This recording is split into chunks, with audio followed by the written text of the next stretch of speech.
भाजपमध्ये की रीग आहे आमच्याकडे म्हणून हा गुंडांची रीग लागलेली आहे. काल गजा मारण्याच्या बायकोला अर्ज दिलाय आणि रीग लागली आहे ती पैसे घेण्यासाठी.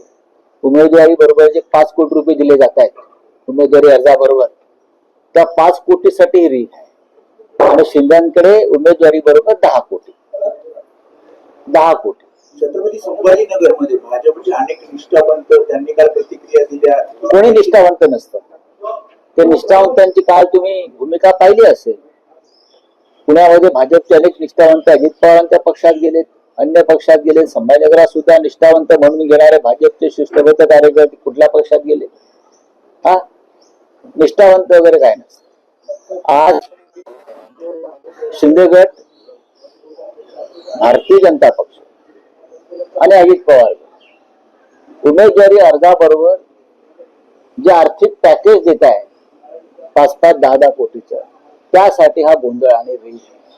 निष्ठा त्या पैशाच्या पावसात वाहून गेलेल्या आहेत. आमच्याकडे शुद्ध कार्यकर्ते आहेत. शाखा प्रमुख असतील, त्यांच्या कुटुंबातला कोणी कार्यकर्ता असेल, जुने आमचे कार्यकर्ते आहेत. आम्ही त्यांना उमेदवारी दिल्या आणि सामान्य मराठी माणसं आमच्याकडून निवडणुका लढवली. आणि शिंदेच्या शिवसेनेमध्ये जाऊ द्या, अनिल कोकीळ आहेत, त्याच्यानंतर प्रीती पाटणकर आहेत. अनेक जणांचं असं म्हणणं आहे की घराणेशाही होती, नेत्यांच्या मुलांना तिकीट दिली, त्याच्यामुळे काही जण नाराज होऊन अपक्ष त्यांनी अर्ज भरले. या बंडखोरांना तर रोखणार कसं? बघा, याला मी बंडखोरी हा शब्द मी काले म्हटलं. हे बंड वगैरे काय त्याला तुम्ही कसल्या बंड म्हणताय? या पक्षात तिकीट दिलं नाही म्हणून दुसऱ्या पक्षात जाऊन तिकीट घ्यायचे बंड झालं का?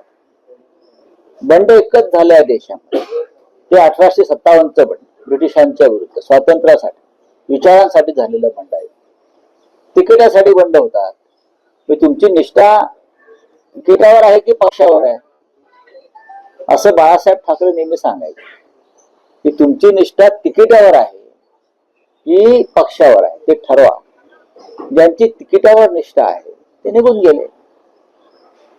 तिकीट नाकारण्याच्या नंतर दुसऱ्या मिनिटात जर एखादा उमेदवार जाऊन दुसऱ्या पक्षात उमेदवारी घेतो, याचा अर्थ तू गेल्या 10 दिवसापासून त्या पक्षाच्या संपर्कात आहे.